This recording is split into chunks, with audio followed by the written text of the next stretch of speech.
მე სოფო ჟღენტი ვარ, ჟურნალისტი, მუშაობ მეოთხე არხზე. მეოთხე არხი ჩემთვის არის ახალი თავისუფალი სივრცე, სადაც შემიძლია ამბები, ახალი ხედვით და აქცენტებით გავაკეთო და ავსახო ყველაფერი ის, რაც ჩვენს ირგვლივ ხდება და ჩვენს ყოველდღიურობას ქმნის.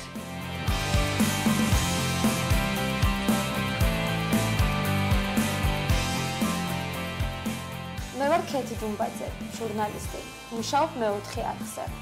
რატომ მეოთხე არხი? იმიტომ რომ დავსვა კითხვები, რატომ და როგორ. გავაანალიზებთ თემებს, რომლებიც მაყურებელს ყველაზე მეტად აინტერესებს.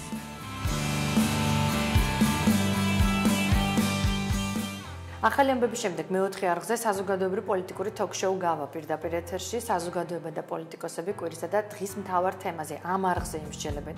გადაცემას მე ნათია კირცხალია წავიყვან.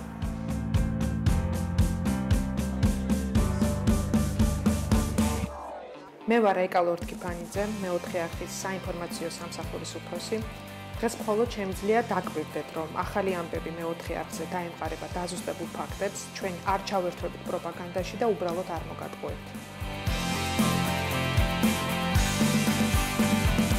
ნინო ინეიშვილი ვარ, სტაჟიორი მეოთხე არხზე. მე უნდა მოვიძიო ახალი ამბები თქვენთვის.